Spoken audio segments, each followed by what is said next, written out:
Good morning બાળકો. ચાલો આજે આપણે ઇંગ્લિશ વિષયમાં યુનિટ 3 માં એક્ટિવિટી 4 ભણીશું.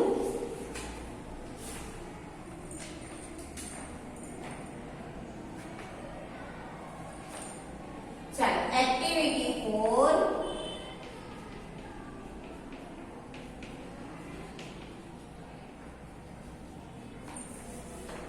ચાલો એક્ટિવિટી 4 માં શું કીધું છે કે there are two picture in the textbook.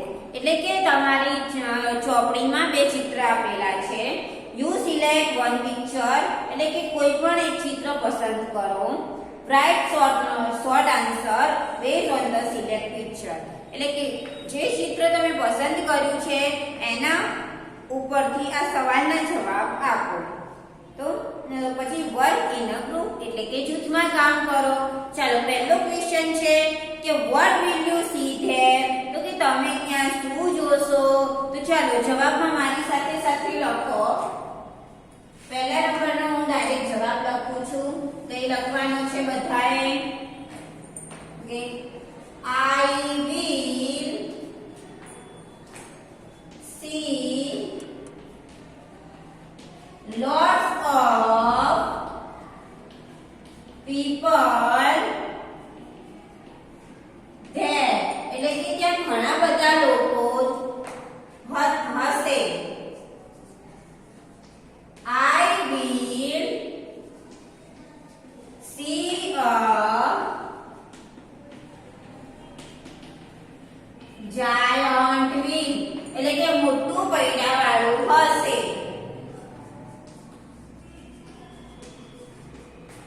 merry-go-round and merry-go-round એટલે કે આપણે જે પેલી ચકડોળ આવે ને એનું કેવું મોટું પૈડું હોય એટલે મોટું પૈડું કીધું છે અને ગોળ ગોળ ફરતી ચકડોળ કીધી છે. and many joy rides એટલે કે ત્યાં ઘણી બધી રાઇડ્સ એટલે કે જે આપણે ચકડોળ ને બધી હોય એ હશે. પછી કીધું છે કે there will be toy stores એટલે કે ત્યાં રમકડાની દુકાનો પણ હશે. સ્ટેપલર્સ સ્ટોર એટલે કે કેવી દુકાન તો હશે પણ કેવી હોય પડદા વાળી ને એવી બધી.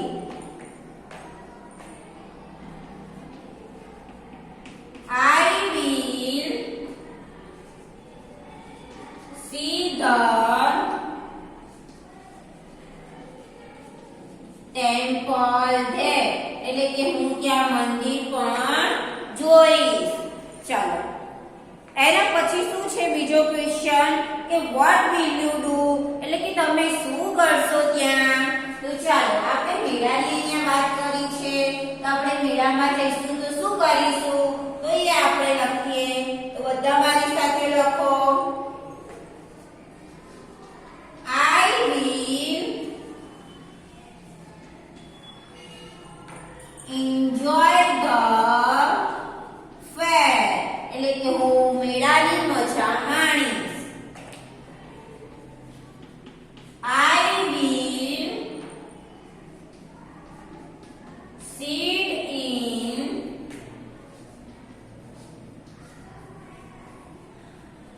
different rides with my friends એટલે કે હું મારા મિત્રો સાથે રહીને અલગ અલગ રાઇડ્સમાં બેસીશ.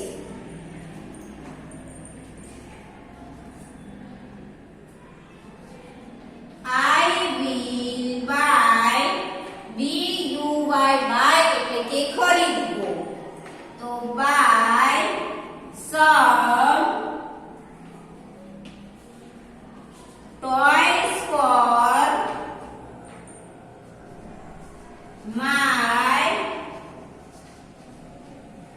younger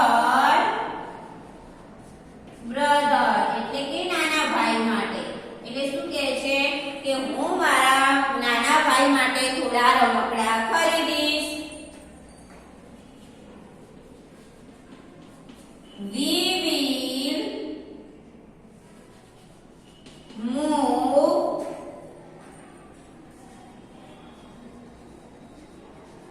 here and there. Here and there એટલે કે અહીંયા અને ત્યાં. એટલે શું કહે છે અમે બધા અહીંયા અને ત્યાં ફરીશું. But we will not eat anything. એટલે કે પણ અમે કાંઈ ખાઈશું નહીં.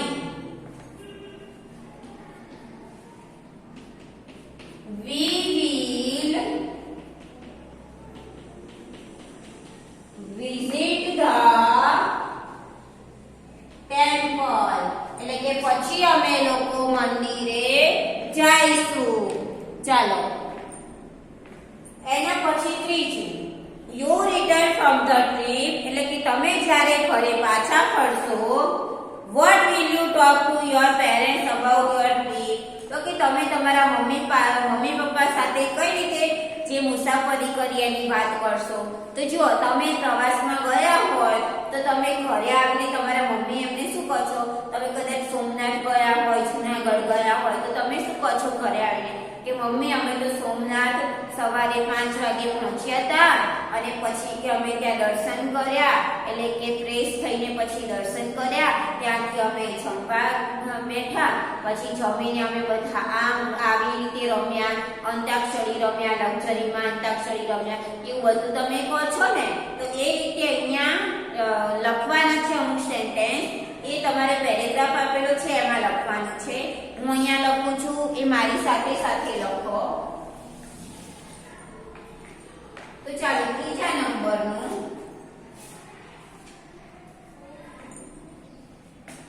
I visit the fair at Ranuja. એટલે કે અમે રણુજાના મેળામાં ગયા. It was in a big ground. એટલે કે ત્યાં મોટું મેદાન હતું. We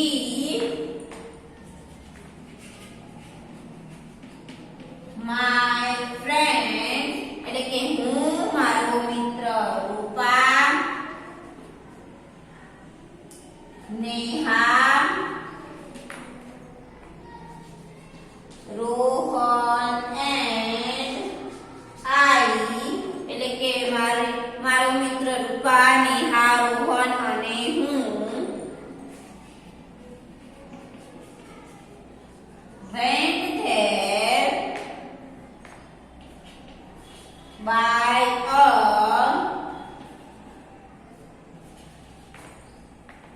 છકડા. એટલે કે હું, મારો મિત્ર અને અમે બધા ત્યાં છકડા દ્વારા ગયા.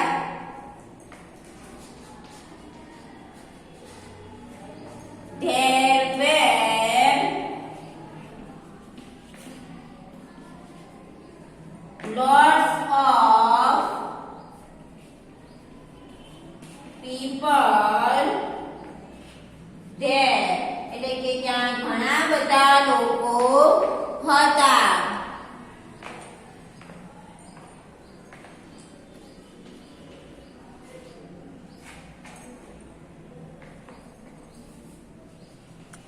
There were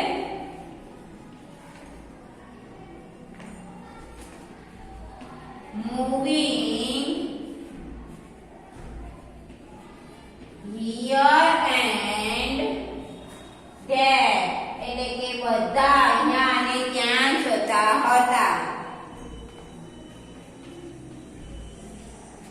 they were doing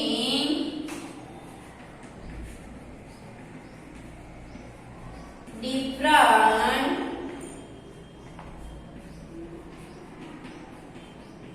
activities એટલે કે બધા અલગ અલગ પ્રવૃત્તિઓ કરતા હતા. We visit the temple એટલે કે અમે મંદિરે ગયા. Then એટલે કે પછી we ride a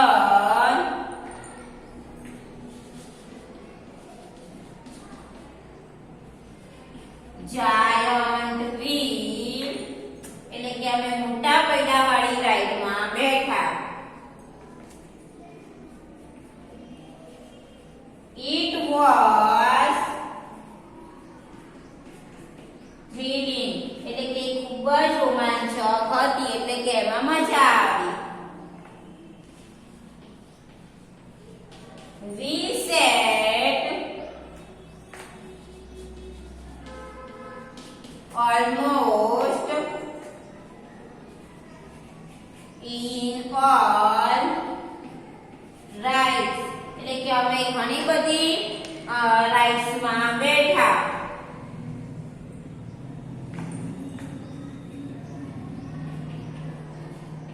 We stopped when Neha started vomiting એટલે કે એ જ્યારે ઊભું રહ્યું ત્યારે નેહાને ઉલટીઓ ચાલુ થઈ. એટલે કે ઘણા ખરાને એવું હોય છે કે ચંબોળમાં બેસી એટલે ચક્કર આવે અથવા વોમિટો થાય. તો શું કે છે જ્યારે એ રાઈડ સ્ટોપ થઈ એટલે કે ઊભી રહી ગઈ ત્યારે નેહાને ઉલટીઓ ચાલુ થઈ. ચાલો બધાને આ લખાઈ ગયું.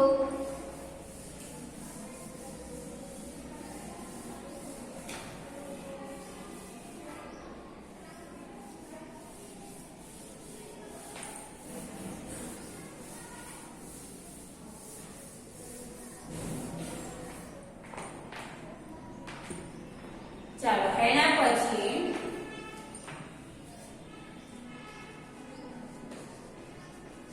we had soda with મસાલા એટલે કે પછી અમે મસાલાવાળી સોડા પીધી. Then we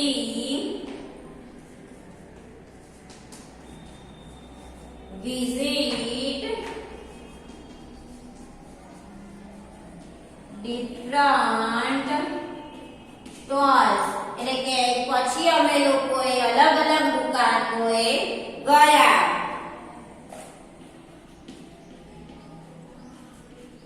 I walked a toy train for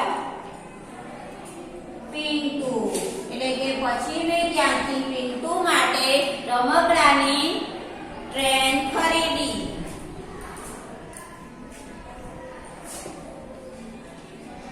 My friends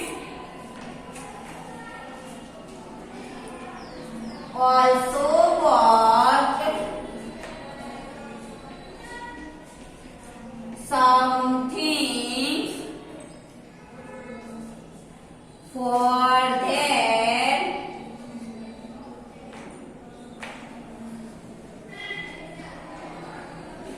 younger brother or sisters એટલે શું કહે છે કે મારા મિત્રોએ પણ કંઈક ને કંઈક એમના નાના ભાઈ બહેન માટે ખરીદ્યું.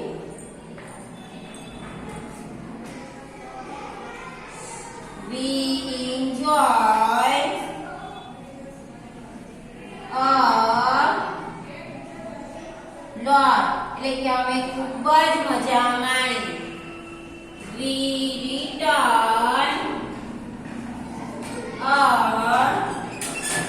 return by bus એટલે કે અમે બસ દ્વારા પાછા ફર્યા.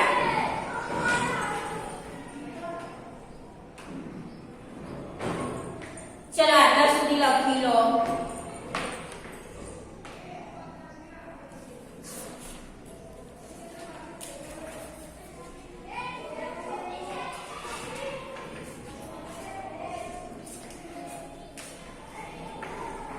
ચાલો એના પછી એક્ટિવિટી 5 શું કીધું છે કે what will you do when a disaster will strike એટલે કે જ્યારે કોઈ કુદરતી આફત આવી પડે ત્યારે તમે શું કરશો?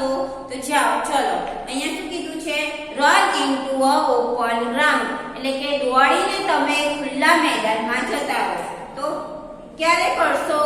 જ્યારે ધરતીકંપ આવતો હોય ત્યારે. તો એમાં લખો earthquake. તો પહેલા નંબરનું earthquake એટલે કે ધરતીકંપ આવે ત્યારે. ચાલો બીજું stay in tree or on rough on or on higher area એટલે કે તમે કોઈ ઝાડ પર કે પછી કોઈ ઊંચાણવાળા વિસ્તાર ઉપર અથવા તો કોઈ ઊંચાઈ વાળી જગ્યા હોય ત્યાં ઊભા રહી જાઓ. તો ક્યારે કરો? જ્યારે પૂર આવે ત્યારે. તો શું આવશે અહીંયા બીજામાં?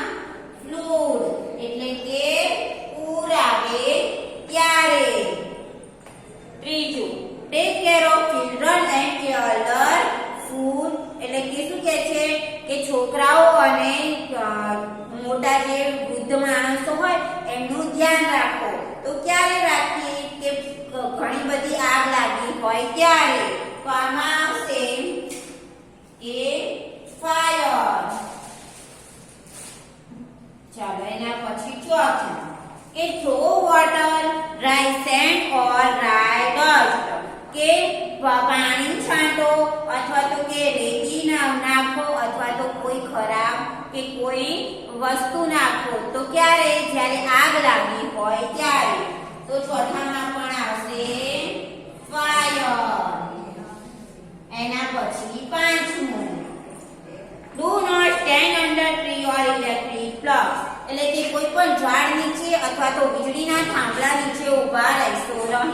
ક્યારે? જ્યારે ધરતીકંપ થાય ત્યારે. તો આવશે earthquake. એના પછી છઠ્ઠું કોલ ધ ફાયર બ્રિગેડ તો કે ફાયર બ્રિગેડ છે એમને બોલાવો. તો ક્યારે? જ્યારે આગ લાગી હોય ત્યારે. તો આવશે ફાયર. એના પછી સાતમું ડુ નોટ યુઝ સ્ટ્રે તો કે કોઈ પણ વસ્તુનો ઉપયોગ કરશો નહીં. તો earthquake.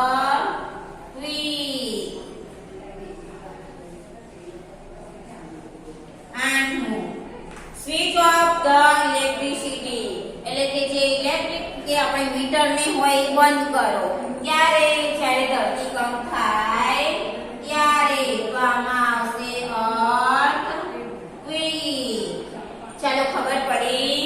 ચાલો એના પછી છઠ્ઠું એક્ટિવિટી 6 તેમાં શું કીધું છે કે ફૂલનું સાચું નામ લખવા અક્ષરોની સાચી રીતે ગોઠવણી કરો.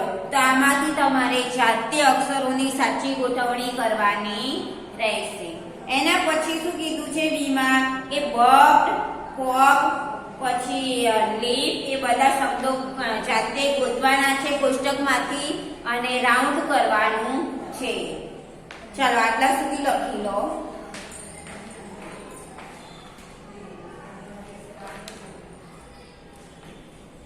ચાલો આજે બધાએ હોમવર્કમાં જે મેં 1 થી 3 ક્વેશ્ચન લખાવ્યા છે એક્ટિવિટી 4 ના એ તમારે ઇંગ્લિશના વર્ગકામના ચોપડામાં લખવાનું છે. પછી એક્ટિવિટી 5 નું જે 1 થી 8 લખાયા છે ટૂંકમાં ઉત્તર એ તમારે નોટમાં લખવાના છે અને એક્ટિવિટી 6 ની એ અને બી બંને ચોપડામાં લખવાની રહેશે. અહીંયા આપણે યુનિટ 3 પૂરું થઈ ગયું છે. નેક્સ્ટ લેક્ચરમાં આપણે યુનિટ 4 ની શરૂઆત કરીશું.